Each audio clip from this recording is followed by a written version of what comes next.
Guru Krishna Krishna Prama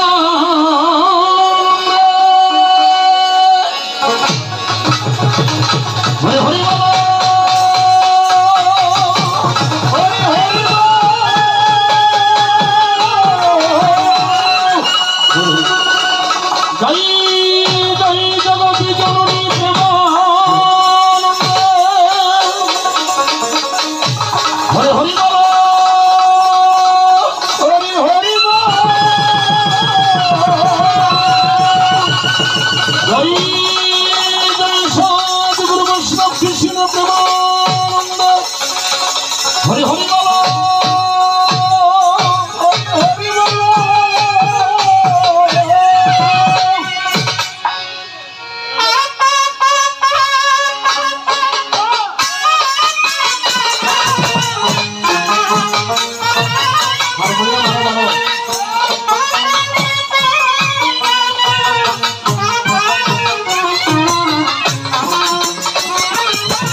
बोले जय गुरु जय गुरु जय गुरु जय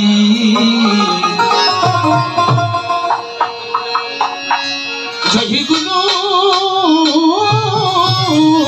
जय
Guru Brahma Guru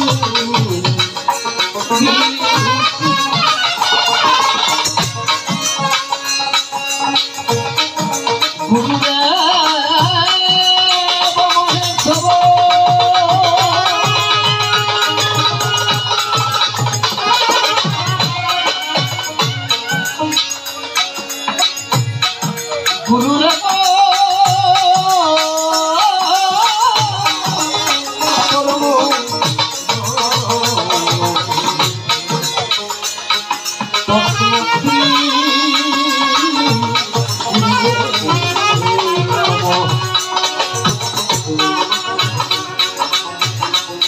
মননা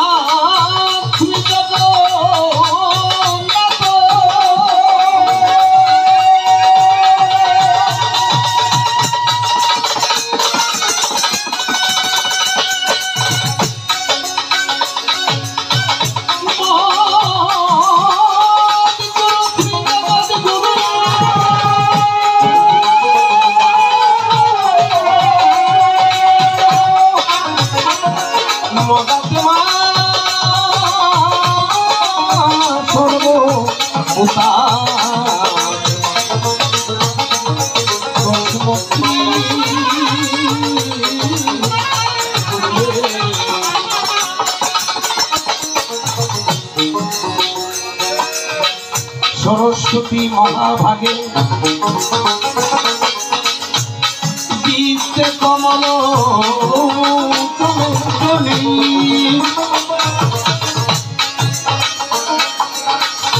বিশ্বরূপে বিশালক্ষী বিদ্যান্ত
এবার নমো নমো নমো গুরুবে নমো গুরুবে নমো নমো নমো গুরুবে নমো নমো নমো গুরুবে নমো গুরুজে আমার সুগালো সিন্ধু নমো নমো নমো গুরুবে নমো নমো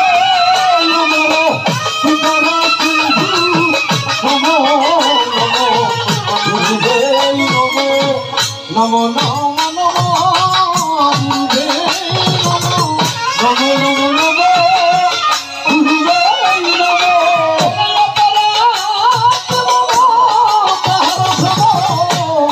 নমো নমো নমো গুরুবে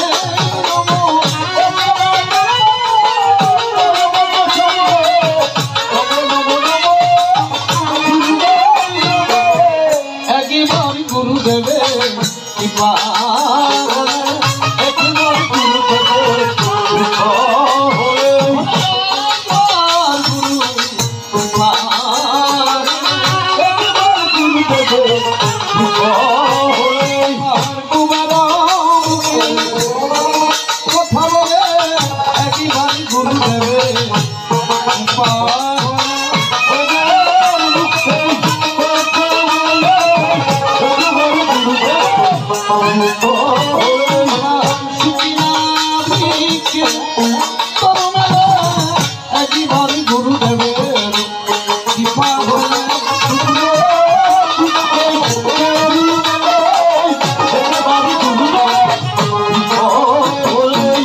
গুরু মাতা গুরু বাবা গুরু হনুপতি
করে প্রতিব্রতা সতী যারা স্বামীর সেবা করে স্বামীর সেবা করে স্বামীর মতো বান্ধব নাই নারীর জীবনে আমার স্বামীর মতো বান্ধব নাই নারীর জীবনে প্রতিব্রতা ধরে তারা স্বামীর পূজনে স্বামীর পূজনে না জননী গো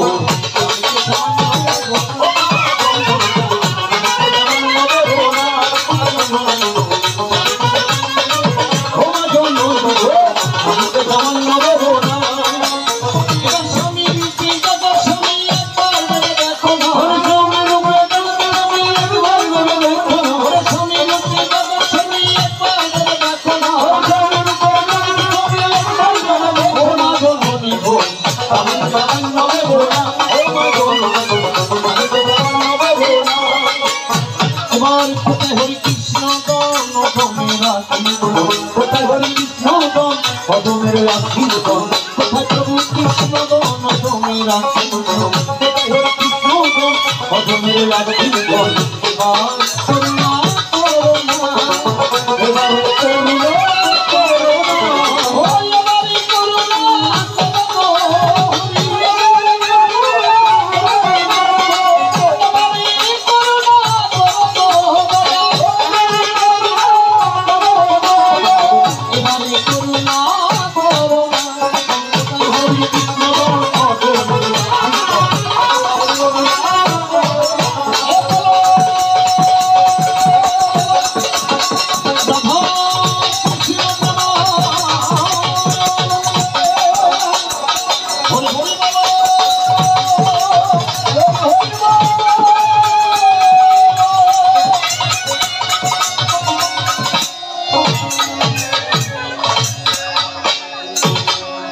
এবার কি আছে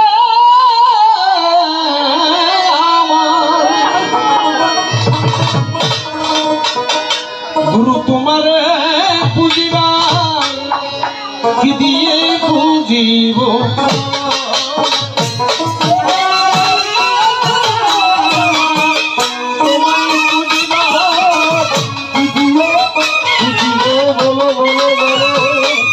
বলে কি আছে আমার সুতার কোথায় বুঝিব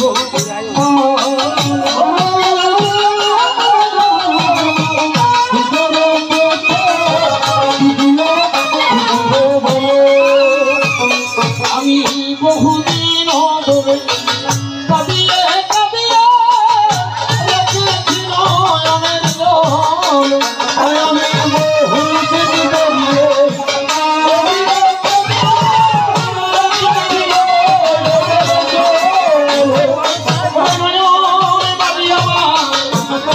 শুকাইয়া গেল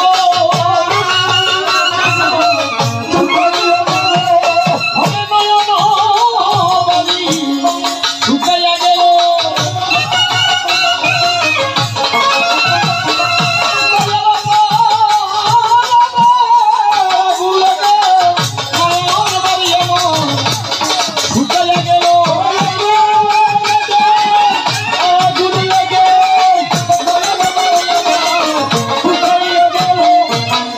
আমি কি তোমারও কেউ নই গো হরি আমি কি তোমারও কেউ নই হরি আমি কি তোমারও কেউ নই হরি আমি কি তোমারও কেউ নই হরি আমি তোমার চরণ বাসনা করি আমি কি তোমার কেউ নই হরি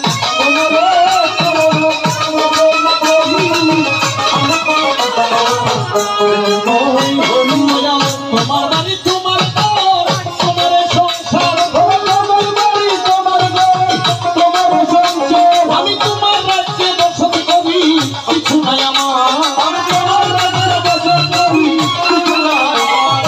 যন্ত্র যদি পড়ে থাকে লক্ষ জনার মাঝে যন্ত্র যদি পড়ে থাকে লক্ষ জনার মাঝে যন্ত্র যদি পড়িয়া রই লক্ষ জনার মাঝে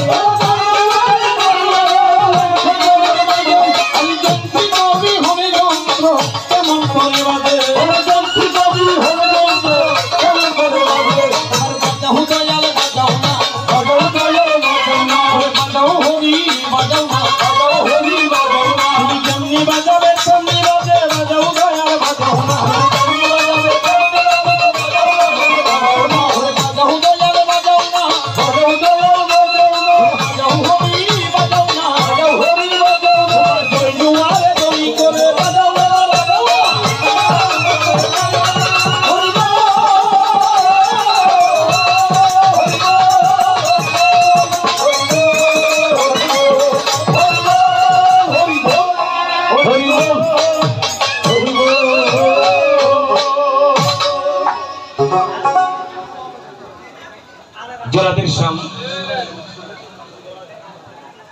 বাবা আজকের এই মহতী আয়োজন উপস্থিত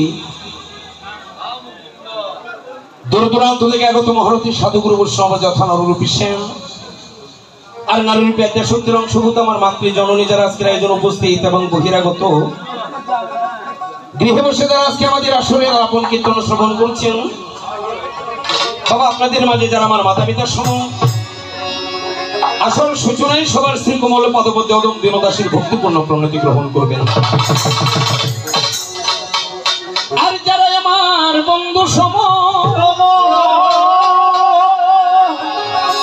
আমার সমবয়সী হই আপনাদের প্রতি রইল আমার প্রাঙ্গালা শুভেচ্ছা আমার শুভেচ্ছা গ্রহণ করবেন এই মিনতি রই আসলে উপস্থিত ছোট ছেলে মেয়ে যারা বসে আছো দাদা চাটা দিচ্ছেন কথা বলতে একটু না করেন বলে বাঙালির প্রিয় একটা জিনিস এটা কথা না বলে কি খাওয়া যায় কি হো বাজি একটু চুপু চুপি খেতে বলেন কারণ আজকে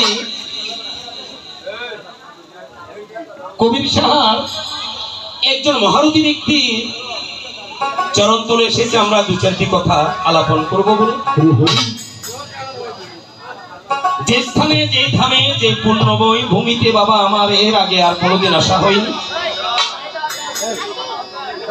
এই বাবুরা এই কথা বললে তো হবে না এত কথা কিসে চকলেট দাও বাজি চকলেট একটু কথা বলবে না তো আসলে জানি না বাবা আমি পূর্বে কি পুণ্য করেছি এমন একটা ধামে যেখানে এত ভক্তের সমাগম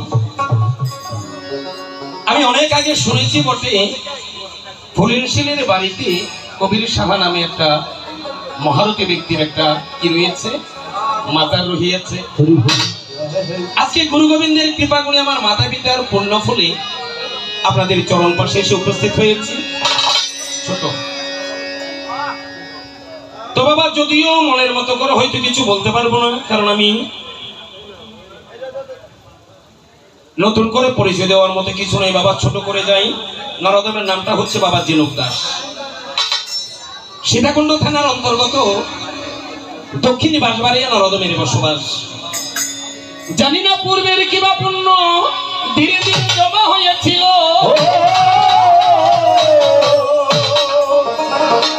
এমন সুলগ্নে মধুময় রজনীতে সাধুগুরু বৈষ্ণবের চরণ দর্শন করার সুযোগ করে দিল সেই মহারথী দেখুন আমাদের কৃষ্ণ সম ভগবান সম যে মহারথী আশ্রমে আজকে আমরা এসেছি ওনার চরণ ধুলা মাথায় নিয়ে দেখা যাক ভূমিকাটা দিয়েছেন বলে চমৎকার একদিকে রয়েছে অন্ধকার দূর করা গুরুদেব অন্যদিকে রয়েছেন যে গুরুর চরণ সেবা করে একজন প্রাণপ্রিয় শিষ্য আজকে প্রথম আসরে আমার শ্রদ্ধেয় বড়দাদা শ্রীযুক্ত বাবু বিকাশ দত্ত মহোদয় আসর গ্রহণ করে এখন উনি কি করলেন আমি এখন ওনার হিসাব নিকাশ পাচ্ছি না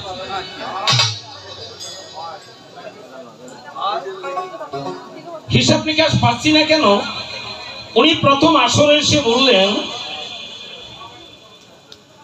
মাটির দেহ হবে খাঁটি না মাটির দেহ হবে সোনা করলে গুরু উপাসনা এখন ওনাকে কি আমি গুরু বলবো না শিষ্য বলবো গানের দিকে গিয়ে আমি একটু হাবুডুবু খাচ্ছি তো আপনি গুরু শিষ্য দ্বারা ভূমিকা করেছেন বটে। আমি গানের ভূমিকায় গিয়ে যখন আপনি দাঁড়ালেন তখন আমি ভেবেছিলাম আপনি গুরুর পক্ষে যাবেন, কারণ আপনি যে গানটা করে গেছেন এটা গুরু ছাড়া শিষ্য কোনোদিন গাইতে পারে না। কারণ আপনি গানের মাঝে মন বলে সম্বোধন করেছেন একটা কথা। আপনি গানের মাঝে গান গাইতে গিয়ে যদি মন সম্বোধন করেন তাহলে আপনি গুরুর আসনে বসে কিন্তু মন বলে সম্বোধন করা যাবে। এখন আপনি গানটা গাইলেন গুরুদেবের ভূমিকায় গিয়ে, কিন্তু প্রশ্নগুলো করে গেছেন আবার শিষ্যের ভূমিকায় গিয়ে। এটা লক্ষ্য করবেন। আমার শ্রদ্ধেয় বড় দাদা গুণী ব্যক্তি বিকাশ দত্ত মহোদয়, দাদা আপনি কোন জায়গায় আছেন? এটা আসলে আমি আপনাকে মন্দ বলছি না, অর্থাৎ আপনি যে গানটা করেছেন, কি গানটা করেছেন? মাটির দেহ হবে সোনা, অমন নীলে গুরু উপাসনা। অর্থাৎ একজন অদীক্ষিত ব্যক্তিকে গুরুদেব যেমন করে পথ দেখায়, এই তোর দেহের মাঝে এখন অন্ধকার রয়ে গেছে, তাড়াতাড়ি গিয়ে গুরুর দীক্ষাটা নিয়ে নে, ঠিক আপনার কথাগুলো এমন বুঝালো। অথচ আপনি প্রশ্নগুলো করে গেছেন কোথায়? শিষ্যের ভূমিকায় থেকে। যাক দাদারে, তবু আমি এসব কথা একটু করে আপনাকে ইঙ্গিত দিয়ে যাই।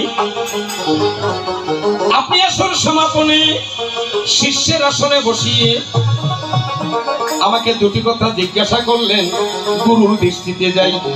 অর্থাৎ আমাকে গুরু বানিয়েছেন, আপনি আমার কাছে দুটি কথা জিজ্ঞাসা করেছেন। এ দাদা, শিষ্যরা তো লাফালাফি ভালো না। আপনি যেভাবে নাচানাচি শুরু করেছেন শিষ্যর ভাব এমন নয়। শিষ্যের ভাব কেমন? যেমন গুরুদেব বলছেন, আপনি যে সমস্ত গান করেছেন আজকে আমি আপনাকে ওই সমস্ত গান শোনাবো না, কারণ ভূমিকাটা দিয়েছে গুরু শিষ্য। তো যেখানে আছেন আপনার পাশে আর একজন ব্যক্তি রয়েছেন মহারথী, অর্থাৎ যাদেরকে আমরা চট্টগ্রামের মধ্যে চন্দন বৃক্ষ সম বলে ডাকি। আপনি আমার বড় দাদা, আমার রুবেল দাদু আমার বড় দাদা। দাদা দুইজন কোন জায়গায় রয়েছেন বসিয়া? আজকের আসর থেকে আপনাদের চরণে একটা প্রণাম দিলাম আমি, দাদারে চন্দন মাখিয়া। আমার প্রণামী গ্রহণ করে আমার জন্য একটু আশীর্বাদ করিবেন। আজকে রাতটা যেন আপনাদের সাথে কাটাতে পারি, একটু কবির সাহার চরণে আমার জন্য প্রার্থনা করিবেন। এবার ধীরে ধীরে প্রণতি জানাইয়া আমি এবার সামনের দিকে যাই। জানিতে বাসনা জাগে আমার শিষ্য, শিষ্য কিন্তু হইয়াছে বটে, শিষ্যই শুধু একাই আছে, যাহার কোনো পরিচয়ের দরকার নাই। শিষ্য শিষ্যই। যারা গুরুদেব তারা কোন কুলে জন্ম নিয়েছে, কোন মাতা পিতার ঘরে জন্ম নিয়েছে, সমস্ত কোনো কথার প্রয়োজন নেই, কারণ তারা গুরুদেব শুধু কৃপা করতে পারে। আপনি ওখানে গিয়ে আমাকে দুটি কথা জিজ্ঞাসা করেছেন, তবু আপনাকে আমি একটু ইঙ্গিত করি। মন আমার হীরামন্ততা, মন আমার হীরামন্ততা, একবার কৃষ্ণ কথা বলো না,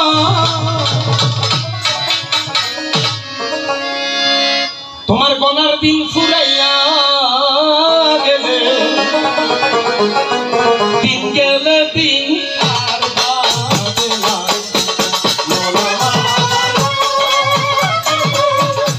কৃষ্ণ কথা, কৃষ্ণ কথা, গনার দিন ফুরাইয়া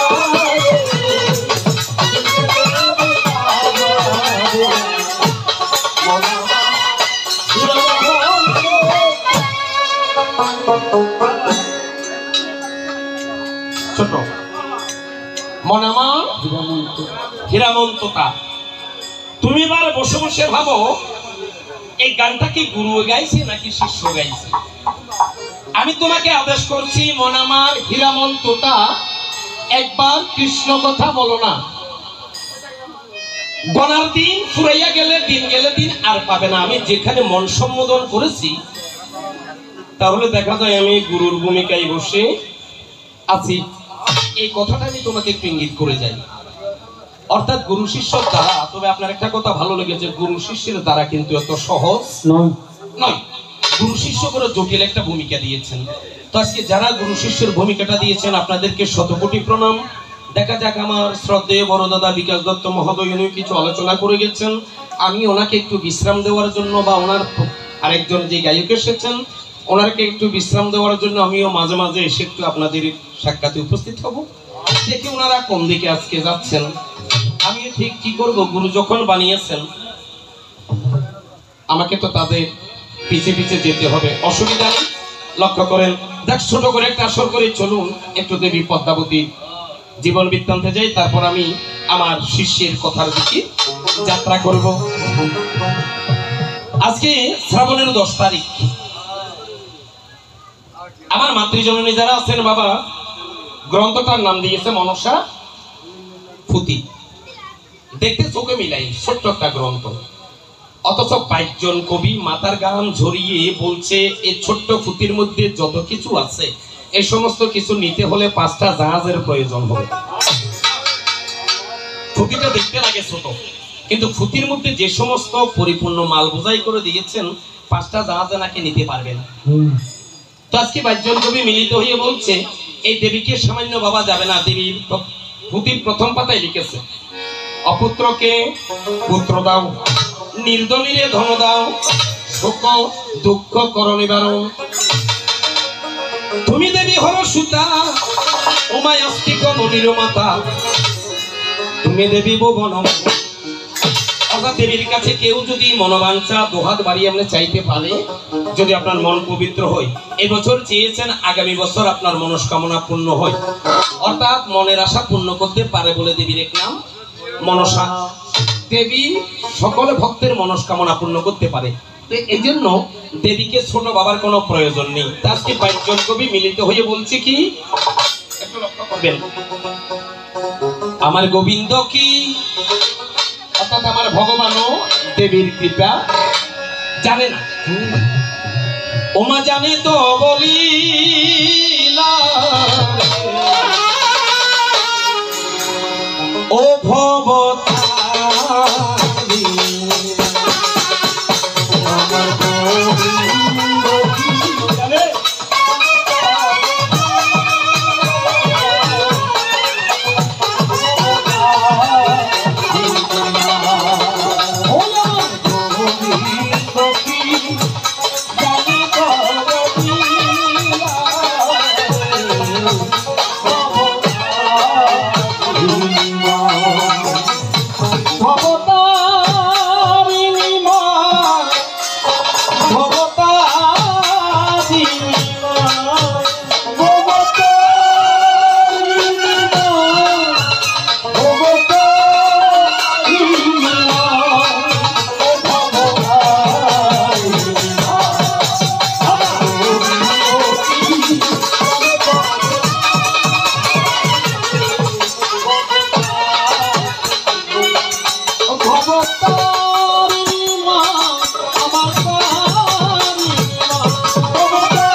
এবার রামের নাম লইয়া অরণ্যেতে যায় ওরা সত্যি তার বংশে মারে আগে মাটি খায় তাই রামের নাম লইতে রে ভাই না করিও হেলা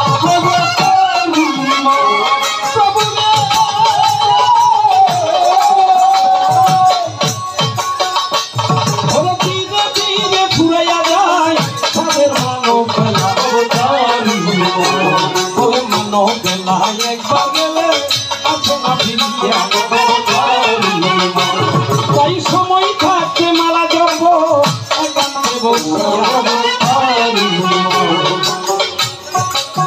গঙ্গা না যাই ওরে কাশি না যাই ওরে গয়া গঙ্গা না যাই ওরে কাশি তোমার বাড়ির কাছে বিষ্ণুমন্দ দুয়ারে ওরে তুলসী সামান্য নয় তুলসী কাঠিয়া যারা এবার মালা কাছে মালা বকি মালা দিবানা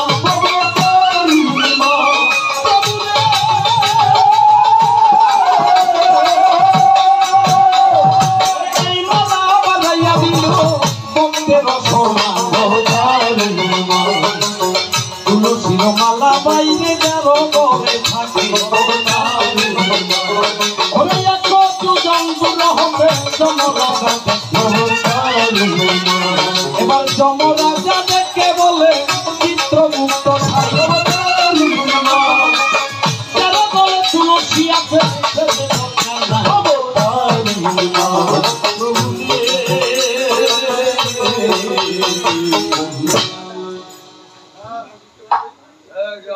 বাবা শুনতে পাচ্ছেন?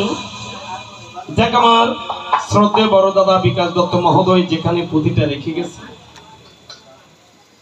এখানে বলছি কি দেখেন, এবার নেহা দিয়া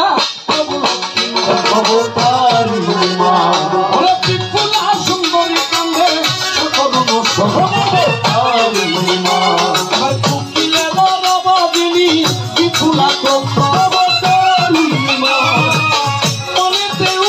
দুঃখ এবার কোন দোষে প্রভু মনে হলো ওরে তোমার বিহনে মর বিফল জীবন কত নিদ্রা যাও না তো কোন দোষ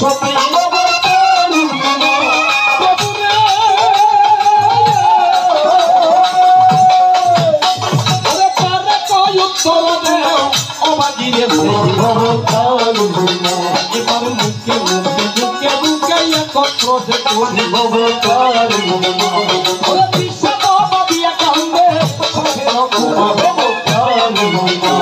এবার কবি নারায়ণ বাবু কবি বিশ্বহরি ত্রিপুলার কন্দে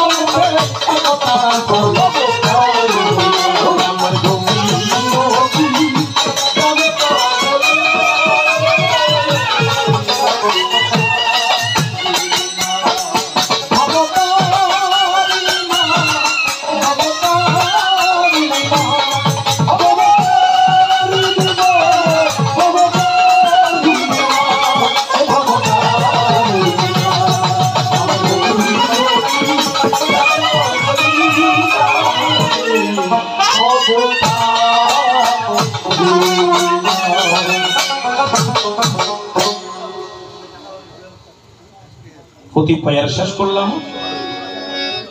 বাবার একটু কথা বলবে না, কথাগুলো একটু শুনবেন দয়া করে। উনি যাওয়ার সময় আমার কাছে জিজ্ঞাসা করেছেন যে গুরুদেব, আমি যুগল চরণ ভজেছি,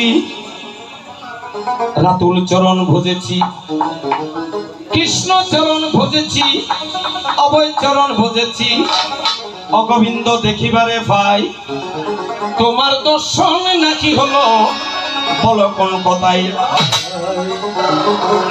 তোমাকে কোন পদে গিয়ে ভজনা করলে অর্থাৎ তুমি তুষ্ট হও। বাবা প্রথম কথা ঠিক একটু লক্ষ্য করবেন, এবার দ্বিতীয় কথায় আরো সুন্দর দেখিবারে পাই। দ্বিতীয় কথা কি বলছে, এই পৃথিবীতে গুরু শিষ্য সবাই আলাপ করে, গুরু শিষ্য সবাই ইঙ্গিত করে। আসলে পৃথিবীতে কি গুরুর বীর্যে শিষ্যের জন্ম, নাকি শিষ্যের বীর্যে গুরুর জন্ম? শোনো মা, আমি তোমার কাছে একটা কথা প্রকাশ করি বাবা। এখানে আজকে মহারথী যারা এসেছেন আমার কথাগুলো একটু শুনবেন। পদকর্তারা বলছে সনাতন, ছোট ভাইয়া একেবারে ছোট, সনাতন অতীব পুরাতন। আসলে কথাটি সনাতন ধর্ম কিন্তু নতুন নয়, অনেক পুরাতন। আপনারা আগের 7 যুগ বাদ দেন, যদি পঞ্জিকার মধ্যে 7টা যুগ নিয়ে আমরা ভাবি, এখানে গেলে পেয়ে যাবেন সত্য যুগ গত হচ্ছে 17,28,000 বছর। লক্ষ্য করবেন 17,28,000। শিষ্য কোন জায়গায় বসে আছো তুমি একটু শ্রবণ করো। এই তো আমি তোমার প্রশ্নের সমাধানে যাত্রা করেছি, কারণ সময় বেশি নেব না। গেল, তাহলে এসেছে কি যুগ? ত্রেতা যুগ। ত্রেতা যুগ গত হচ্ছে 12,96,000 বছর। গেল, এসেছে দাপর যুগ। দেখেন সত্য, ত্রেতা, দাপর। দাপর যুগ নাকি গত হবে 8,64,000 বছর। এবার এসেছে ক্রমান্বয়ে কলিযুগ। কলিযুগ 4,32,000 বছর গত হলে একবার পৃথিবী প্রলয়ের দিকে যাবে। তাহলে দেখেন আজকে লক্ষ্য ছাড়া আমাদের কোন যুগের বয়সকাল, লক্ষ্য ছাড়া কথা নেই। এই বাবুরা, এই কথা বললে তো হবে না বাবা।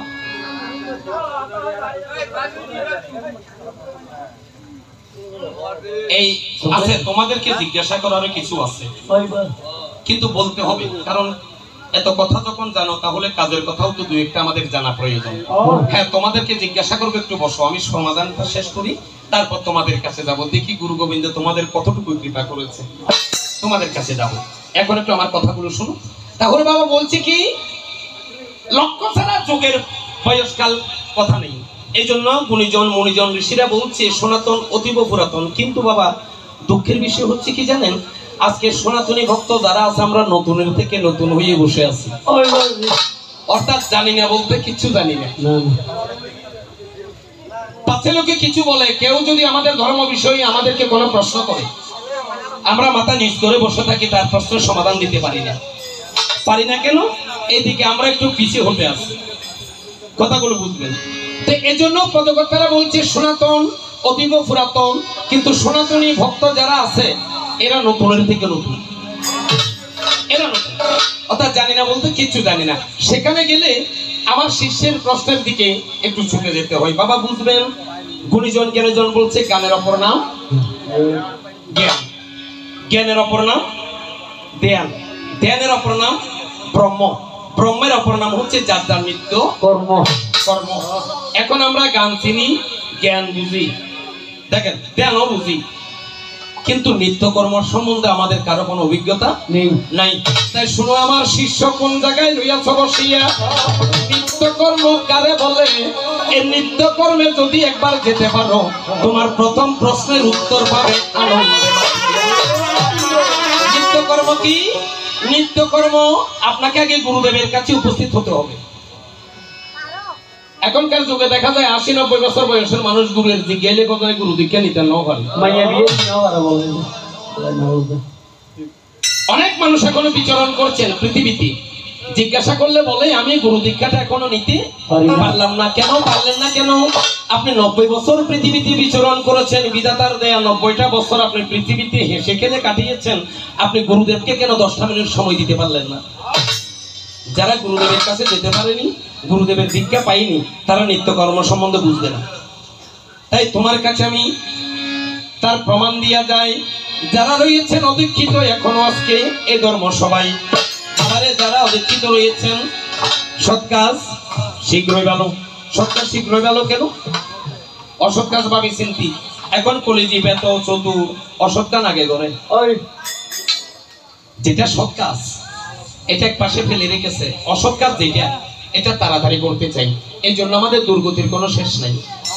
তো যারা এখন অদীক্ষিত রয়েছেন, একটা মিনতি করে যাই বাবা, সময় পেতেও পারি নাও পেতে পারি, একটু মিনতি করে যাব যত তাড়াতাড়ি পারেন গুরুর সাথে সঙ্গ করেন। উনি একটা কথা বলেছেন, গুরু শব্দে অন্ধকার, গুরু শব্দে আলো। আগে গুরুর সাথে সম্বন্ধ করে তোমার দেহের প্রদীপ জ্বালো। যতদিন গুরুর সাথে সম্বন্ধ হবে না, তোমার কাছে আমি প্রকাশ করে যাই, তোমার দেহ থাকিবে অন্ধকারে, যে দেহের মধ্যে কোনো আলো নাই। মনে রেখো, গীতায় গেলেও পেয়ে যাবে।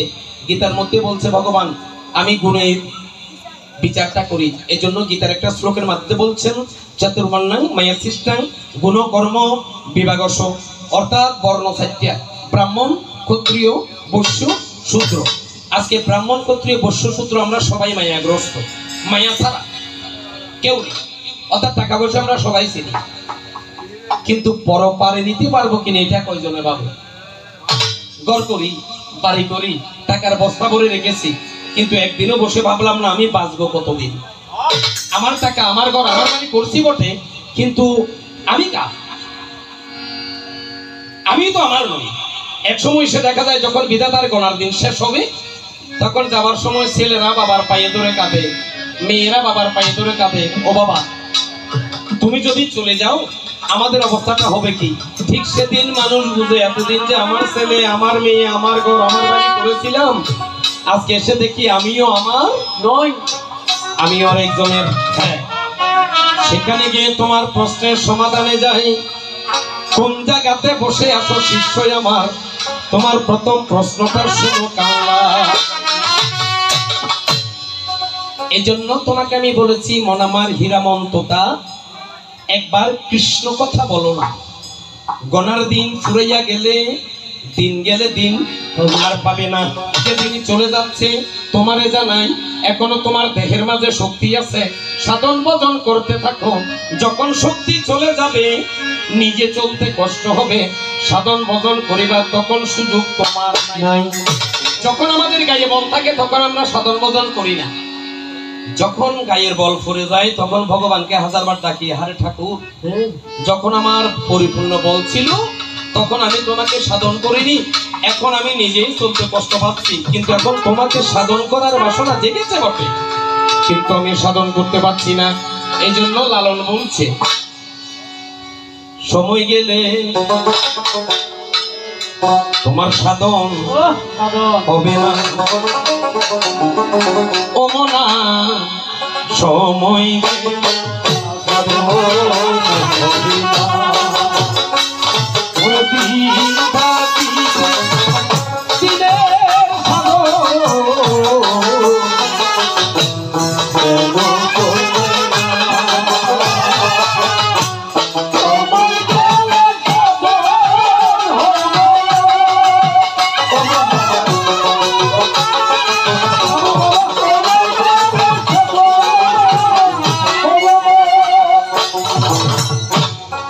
ভেবে দেখো মন কালে বিধি মিল থাকে না জল শুকালে।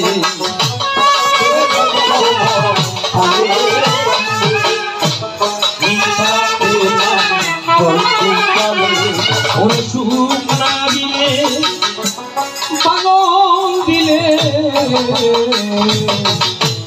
কিন্তু মিলে না।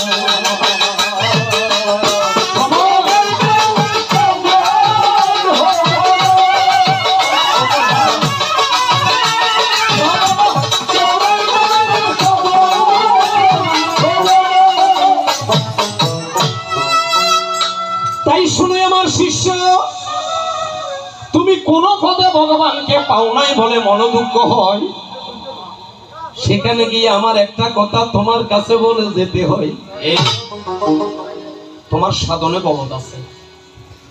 সাধনে কি গলদ? তুমি কোন পথে পাও নাই বলে ভগবানকে, তুমি কি গুরুদেবের প্রতি বিশ্বাস ছেড়ে দেবে? গুরুদেবের প্রতি বিশ্বাস ছেড়ো না। গুরুদেব তোমাকে পরীক্ষাও তো নিতে পারে, দেখি আমার শিষ্যটার ধৈর্য কতটুকু আছে। তুমি যে পঞ্চপদ সাধন করেছো, হ্যাঁ, তার উপরের পদে যেতে হলে তোমাকে গুরুদেবের কাছে আরেকটু শরণাপন্ন হতে হবে। আমি তোমার কাছে প্রমাণ করে যাই, তুমি বলেছো কৃষ্ণচরণ, অভয়চরণ, রাতুল চরণ, যুগল চরণ, গুরুচরণ, এই পঞ্চচরণ বর্জন করার পরেও তুমি নাকি ভগবান নাহি পাও। আর একটা চরণ এখনো রয়ে গেছে, তুমি যেটা আমাকে জিজ্ঞাসা করেছো তোমার কাছে আমি দেবরে প্রমাণ। উনি আমাকে একটু টিকা দিয়ে গেছে, যদি বোঝে ওনার প্রশ্ন সমাধান ন আয়া গাইমে আসলে তাইয়ের আবার আপনারা একটু জিজ্ঞাসা করবেন, আমি তার সমাধানটা দিয়ে যাই। এই তুমি নিষ্ঠাচরণ এখনো ভজনা করতে পারো না। নিষ্ঠা মানে গুরুদেবের প্রতি বিশ্বাস হারাতে পারবে না। পদটা একটু মনে রাখবেন, কি পদ বলেছি? নিষ্ঠা পদ, নিষ্ঠাচরণ একটু মনে রাখবেন। নিষ্ঠা কি বাবা? কিছু কিছু গুরুদেব আছে বটগাছতলে বইয়ের দিকে দিলে নাই। আর যারা সৎগুরু, আপনি দীক্ষার জন্য গিয়েছেন, প্রথমে আপনাকে জিজ্ঞাসা করবে, এ বাবা তুমি যে আমার কাছে দীক্ষার জন্য এসেছো, তোমার মাতা পিতার আদেশ নিয়েছো তো? যদি ছেলেটা বলে বাবা আমি তো বাজার থেকে চলে এসেছি, আমি তো মাতা পিতার আদেশ নিতে পারিনি, সৎগুরু যারা তারা বলবে আজকে তোমার দীক্ষা হবে না। যাও। কেন হবে না? কেন গুরুদেব হবে না? এই জন্য আমরা বন্দনাই বলেছি, আদ্য গুরু মাতা পিতা, গুরু জ্যেষ্ঠ ভাই, তার চেয়ে অধিক গুরু বজিলে পাই। আগের গুরুকে মা বাবা, যতদিন পর্যন্ত তোমার মাতা পিতার আদেশ না নিয়ে তুমি গুরুদেবের কাছে গেলে, যেই গুরু বলবে এটা শুনেও যদি তোমাকে দীক্ষা দান করে, তাহলে বলবে সেখানে তোমার মন্ত্রে কোনটা নিষ্ঠা পদ প্রাপ্ত হবে না। এই জন্য গুরুজন বলছে, তৎপর সমৃদ্ধ জ্ঞান মঞ্জুরি বলেছে, জল খাবে সাকিয়ে গুরু ধরবে বাসিয়ে। কারণ গুরু বাসিবার ঘটনা কি? কিছু গুরু আছে যে শিষ্যর মুখে গোটা দিন চাই থাকে, কারো মনে দুঃখ পাবেন না। অর্থাৎ এগুলো আমাদের গানের কথা, উচিত কথাগুলো বলতে হয়। কারণ কোন কোন গায়ক বলে কি, উচিত কথা বলতে গেলে গায়িকজন খারাপ হয়ে যায়। আপনারা দেখবেন বটগাছতলে বয় 15টি বয় দিকে দিলে দেরিমা গুরু ভালো জায়গা লাগে না, উপবাস থাকতে হয় না। অথচ বলছে গুরু দীক্ষা নিতে হলে আগের দিন তোমাকে খেরি কর্ম করতে হবে, ক্ষৌর কর্ম করে তোমাকে দেহটা আগে শুচি করতে হবে। গুরু দীক্ষা এটা একটা বীজ, তোমার দেহের মধ্যে একটা বীজ রোপণ করবে। যদি তোমার দেহটা পরিষ্কার না হয়, দেহটা শুদ্ধ না হয়, তাহলে সেখানে তোমার নিষ্ঠা প্রেম উদয় হবে না। তোমার কাছে আমি প্রকাশ করে যাই, এজন্য তোমাকে বলি শিষ্য, তুমি গুরুদেবের প্রতি বিশ্বাস গিয়া সহায় থাকো। যদি হয় সুজন, তেঁতুল পাতায় নয়জন, তোমাকে সুজন হতে হবে। সুজন যে কেমন সুজন?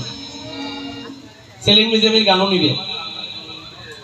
সেলিম নিজামী গজে, প্রেমের বাতাস লাগিল যার গায়ে, প্রেম মানি সাইয়ম। এখন কিছু কিছু ছেলে মেয়ে আছে প্রেমের কথা শুনিলেই তারা বহুত কিছু ভাবি বই থাকে। সেলিম বলছে, পাকা বাড়ি বালা খালাই শুইলে অঙ্গ প্রেমের বাতাস লাগিল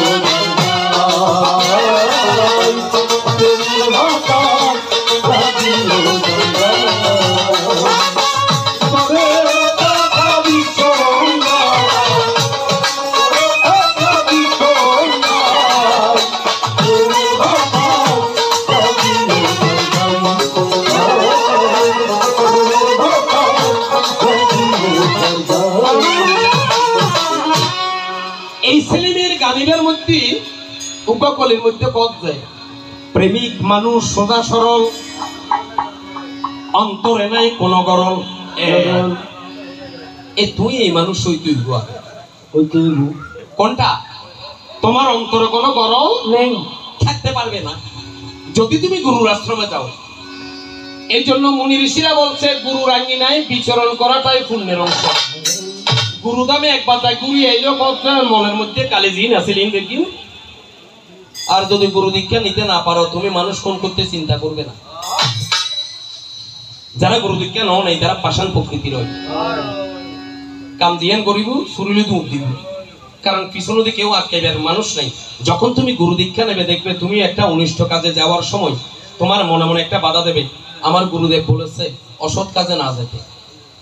তোমার কাছে আমি প্রকাশ করে যাই, এটা হলো নিষ্ঠাচরণ, যে চরণে এখনো তুমি যেতে পারো নাই। নিষ্ঠা, গুরুর প্রতি বিশ্বাস, গুরুর প্রতি ভরসা যে যেমন হারিয়ে ফেলে তাকে নিষ্ঠাপদ প্রাপ্ত হবে না। এই তোমার প্রথম কথা। তাহলে কোন পদের কথা বলেছি? নিষ্ঠা চরণ।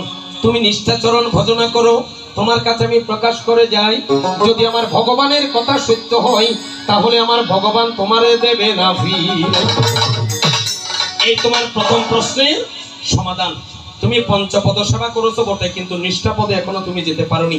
যতদিন পর্যন্ত তুমি নিষ্ঠাচরণ সেবা করতে পারবে না, ততদিন পর্যন্ত তোমার কৃষ্ণ কৃপা হবে না, প্রাপ্ত হবে না। এত তোমার একটি কথা কোথায় গেল?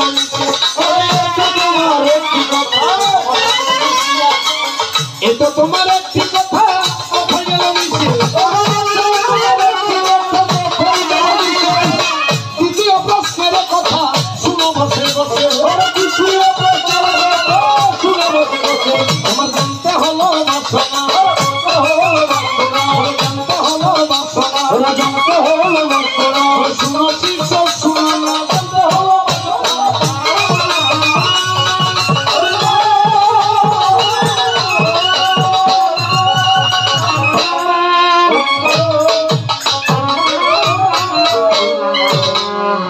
তুমি আরেকটা কথা জানতে চেয়েছ, গুরুদেব কি শিষ্যের বীর্যে আপনার জন্ম নাকি আপনার বীর্যে শিষ্যের জন্ম?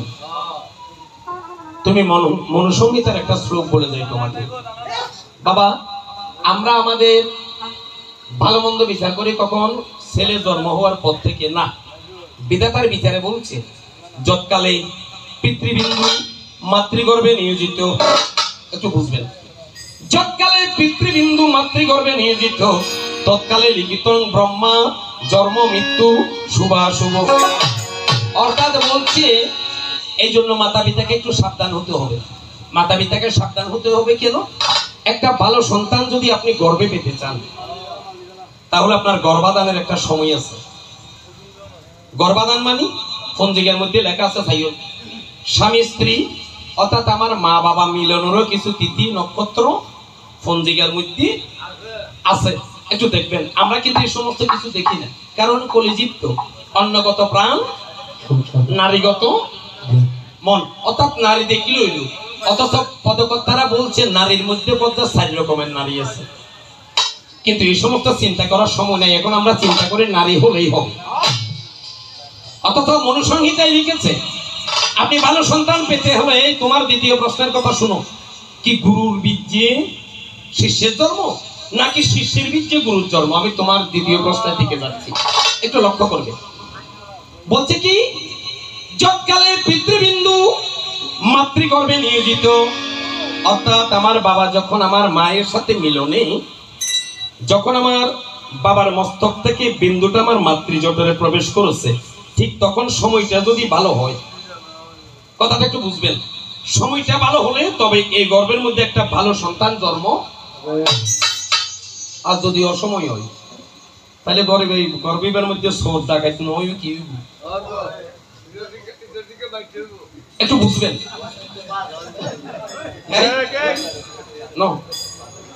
আওয়াজ কম। বলছে কি ও ভাই হাসির কথা ন, এই না কেউ কোনো কথা বলবেন না, কথাটা বুঝেন। কি বলছে? যৎকালে পিতৃবিন্দু মাতৃগর্ভে নিয়োজিত। এই জন্য কোনো কোনো মহারথীরা প্রশ্ন করে কি একমাত্র যদি 500 উগ্র সোর উগ্র সাধু উগ্র ডাকাইতর উগ্র দেখি যে বৈষ্ণবর ব্যাপার কি একই গর্বে, অর্থাৎ একই কোঠরির মানুষ 500 ভাশ্রমে কিনলেই ওর 500 ভাশ্রমে কারণ আছে। সময় ন মানুষ যদি সময় মেনে, যদি বিধাতার কথাগুলো লক্ষ্য করত, যদি ভগবানের বিধানগুলো মেনে চলতো, তাহলে প্রতিটি সন্তান সাধু প্রকৃতির হতো। কিন্তু আমরা এইসব কথা মানছি না। এই জন্য বলছি যখন পিতৃবিন্দু মাতৃজঠরে প্রবেশ করে এই সময়টা যদি উত্তম হয়, যদি মাহেন্দ্রক্ষণ হয়, তাহলে আপনার ওই গর্ভে কিন্তু চোর ডাকাতের জন্ম হবে না। ওই গর্ভে কি হবে? একটা সাধু সন্তান পৃথিবীতে আসবে। তোমার কাছে আমি প্রকাশ করে যাই, সেখানে গিয়ে তোমার কাছে আমি সমাধান দিয়া যাই। এই যদি বলি ভালো সন্তান জন্ম দিতে গুরুদেবও জানে না। গুরুদেবে জানে না কেন? মজিদ পরদেশে একটা গান গাই, মজিদ পরদেশে গানের মধ্যে যদি তুমি গানটা মন প্রাণ দিয়ে শুনো তাহলে তোমার প্রশ্নের সমাধান পেয়ে যাবে। মজিদ পরদেশি গাচ্ছে, ওস্তাদি মিলে পথে ঘাটে, আরে বেগুন ওস্তাদ কেয়ার কাছে কে শুরু হইতে রাজি, আরে বেগুন করো, কিন্তু শিষ্য মিলা বিষন্দাই বিষন্দাই রাধে চলো মনে গুরুর পাঠশালা, চলো মনে গুরুর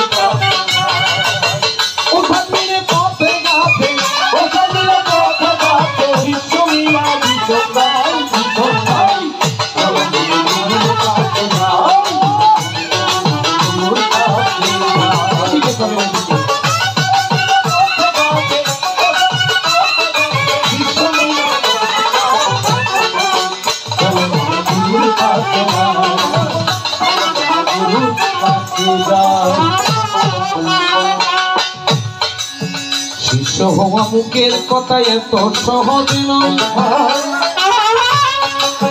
গুরুরে দেলই রেখা বেশ শিষ্যটারে কই।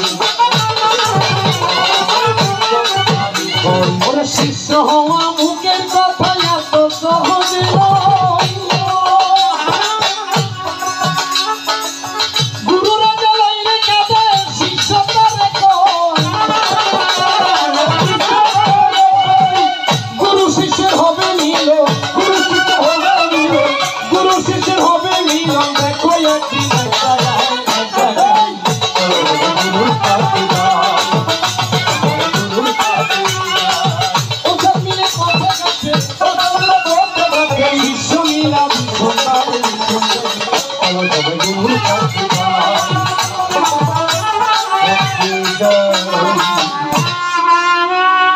এখানে গেলে বোঝা যায় এই গানটা শুনলে পরদেশি কয় কথা ধরো গুরুর থেকে শিষ্য বড়। তাহলে আমি তোমার কাছে প্রকাশ করে যাই, সদ্গুরুর শিষ্য যারা তাদের বীর্যে গুরুদেব স্বর্গের পথ হয়।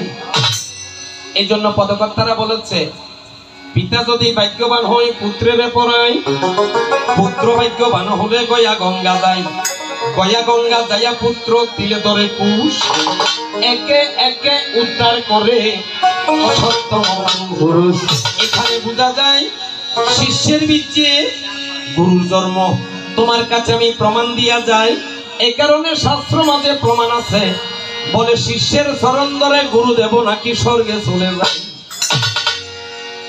তার বলেছি শিষ্যের বীর্যে গুরুদেবের আবির্ভাব। এ তোমার দুটি কথা, অন্য কথা নাই। চলো এবার ধীরে ধীরে একটু লাসারিতে যাই। তারপরে যাবার সময়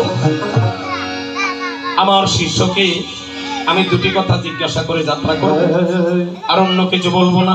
রাধে রাধে। আমার মা মনসার শুভ আগমনে, মা মনসার শুভ আগমনে আনন্দ জাগিল সবার মনে। মা মনসার শুভ আগমনে, মা মনসার শুভ আগমনে আনন্দ জাগিল সবার মনে, সবার মনে। ও বাচ্চা রে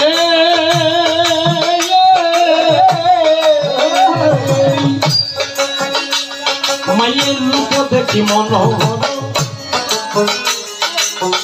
যেন আদি স্বর্গগর কত আলো সেটাই সুভা করে,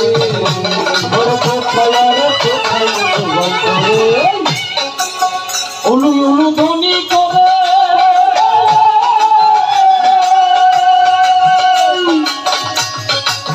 দেখো আদি স্বর্গ পুরে গো।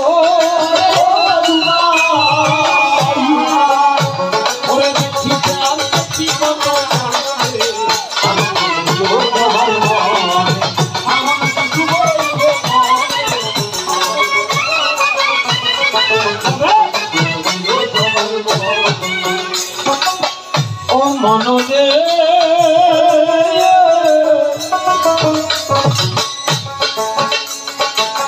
তাল যন্ত্র লইয়া হাতে আজি সবার মঙ্গল দেখে তাতে দেবী হইবে সভা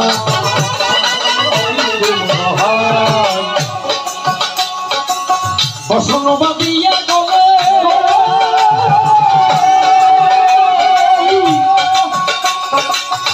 এ দেবীর পদ তলে দণ্ডবত করে যদুরায় দণ্ডবত করে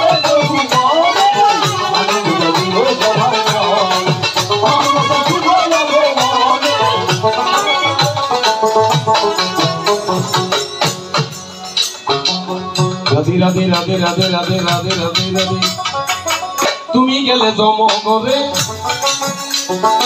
উত্তর না দিলে মোরে ওই প্রাণে দিলে শ্বশুরে বাদে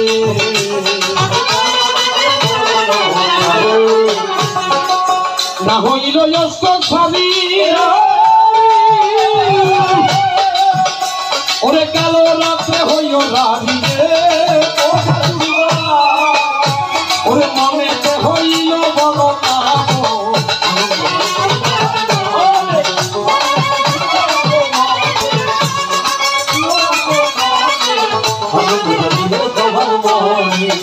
রমণী যতে কবলু ওরে সকলই প্রত্যক্ষ হলো ওরে স্বরূপ হইল ব্রহ্মসা ওরে স্বরূপ হইল ব্রহ্মসা পরম কৌতব করি ওরে আমার অন্তল ধরিলে ও সাধুয়ায় যবে প্রভু মাগিলে সুরতি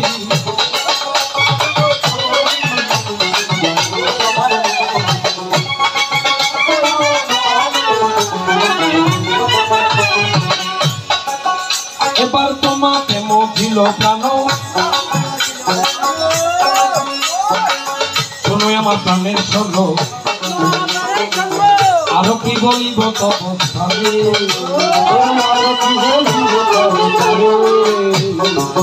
নারায়ণ দেব কয়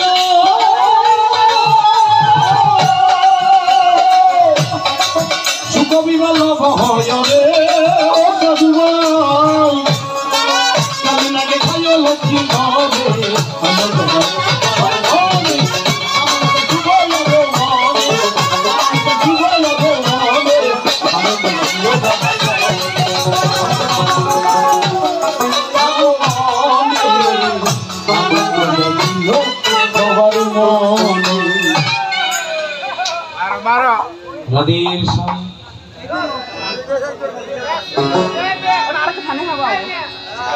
এবার শুনুই আমার শিষ্য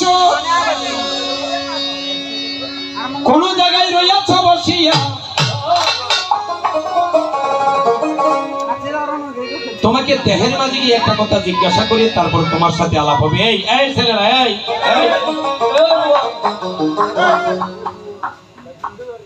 বাবা তত্ত্বরা সমৃদ্ধ জ্ঞান মঞ্জুরিতে বলছে দেহ দলিল 50 পাতা চাইও লেখক সাক্ষী হয় বিধাতা সরকারি কাগজের বেন্তর তোমার কাছে জিজ্ঞাসা করি ওরে শিষ্য তুমি তো শিষ্য হয়ে পরিচয় দিয়েছো তোমার এই বর্ণের মধ্যে প্রথমে তোমার 50টা বর্ণের হিসাব দিবে আমাকে কোন বর্ণে তুমি কৃষ্ণ সাধন করো অর্থাৎ গুরু সাধনা করেছো আমার কথাটা বুঝো তোমার দেহের মধ্যে বর্ণ হচ্ছে 50টা বর্ণের মধ্যে তুমি কোন বর্ণে গিয়ে তোমার গুরুদেবের আসন দিয়েছো এটাই আমার প্রথম কথা আমার প্রথম কথা দেখিবারে মাই আমার একটি কথা তোমায় বলে যাই কোন বর্ণে আসন দিয়ে গুরুদেবে যাই শুনো মন দিয়া নিরলে বসিয়া শুনো মন দিয়া নিরলে বসিয়া শুনো মন দিয়া নিরলে বসিয়া শুনো মন দিয়া নিরলে বসিয়া বলিব তোমারে বলিব তোমারে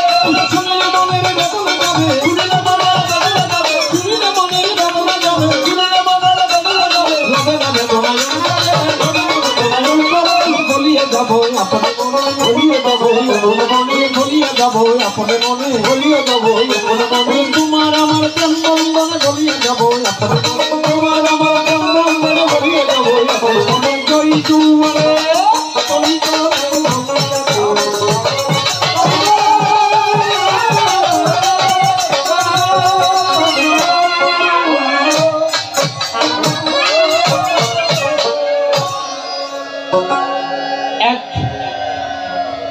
বাবা আরেকটা কথা জিজ্ঞাসা করে একটু মনে রাখবেন, আমাদের মেলা মজলিসে একটা গ্রন্থ উঠে, গ্রন্থটার নাম দিয়েছে তত্ত্ব সমৃদ্ধ জ্ঞানমঞ্জুরি। এখান থেকে আমি তোমাকে একটা কথা জিজ্ঞাসা করি বাবা, এখানে লিখেছে গুরুদেব শিষ্যকে জিজ্ঞাসা করছে, কি জিজ্ঞাসা করছে?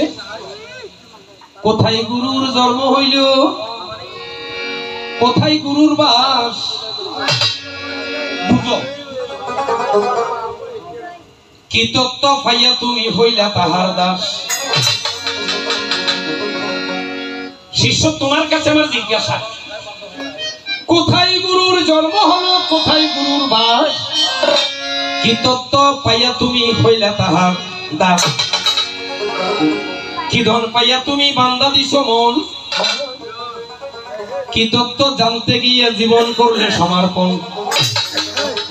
এই আমার দ্বিতীয় কথা তোমার কাছে আসরে রয়ে যায়, তত্ত্ব রসামৃত জ্ঞান মঞ্জুরিতে গেলে পাবে, যে কথায় অন্য জায়গায় নেই। আবার বুঝো, কোথায় গুরুর জন্ম হলো, কোথায় গুরুর বাস? কি তত্ত্ব পাইয়া তুমি হইলা তাহার দাস? কি ধন পাইয়া তুমি বান্দা দিছ মন? কি তত্ত্ব জানতে গিয়ে এই জীবন করলে সমর্পণ? আমার দুটি কথা। উনি যেভাবে গর্জন করলো দেখা যায় আছে কিছু জিনিস ভিতরে আছে। আমি তোমাকে গ্রন্থটার কথা বলে গেলাম, তত্ত্ব রসামৃত জ্ঞান মঞ্জুরি। আমার দ্বিতীয় কথা, প্রথমে তোমাকে 50 বর্ণের হিসাব দেবে, কোন বর্ণে গিয়ে তুমি গুরুর আশঙ্কা দিয়েছো। এক। দ্বিতীয় কথা কি বললাম? কোথায় গুরুর জন্ম হলো, কোথায় তাহার বাস? লক্ষ্য রাখবেন। কি তত্ত্ব পাইয়া তুমি হইলা তাহার দাস? তত্ত্ব সমৃদ্ধ জ্ঞান মঞ্জুরি। জায়গার আসর বেশি বড় করবো না। এই আমার দুটি কথা, অন্য কথা নাই। দেখি আমার প্রাণের শিষ্য কোন পথে জানাই। ফিরিত করো, গুরুর লগে ফিরিত করলে রস, কিন্তু লাইন ছাড়া হলে সমস্যা আছে। হ্যাঁ, আজ ইয়েতে কি জহির পাগলা গাছে গুরুলের কাঁদের জন্য না। হাই রে পিরিতি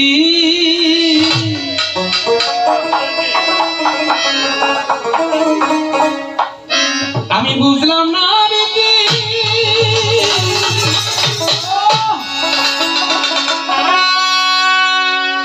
কাঁদিয়া গেল কবির সারাটা জীবন তোমার সাথে হইল না আমার, তোমার সাথে হইল না হায় পিরিতি।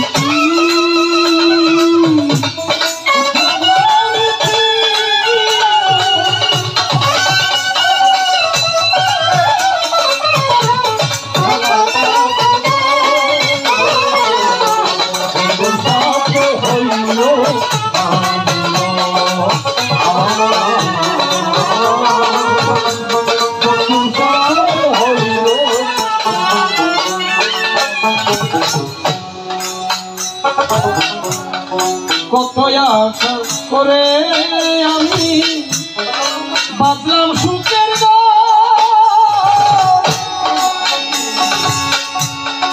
না জানি কি অপরাধে বলে তুমি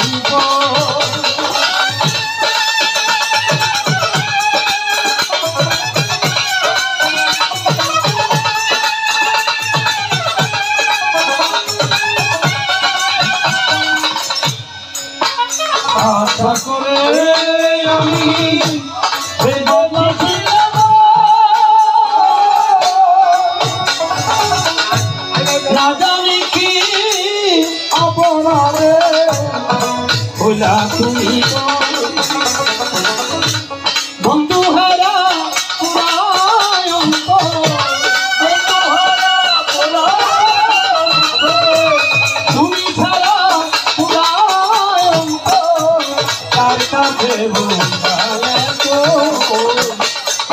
সাথে হইল নাম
মনে আশা করে আমি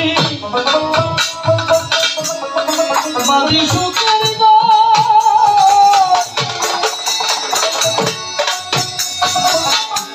না জানি কি অপরাধে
রাধের শ্যাম আসরা মাসের এবার যাবার সময় চলুন আজকে গুরু শিষ্যের ভূমিকায় সবাই মিলে একটু কৃষ্ণ গুণকীর্তন করে যাই।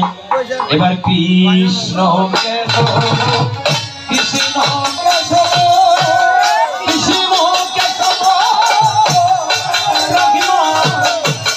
রাম রাম রাম রাম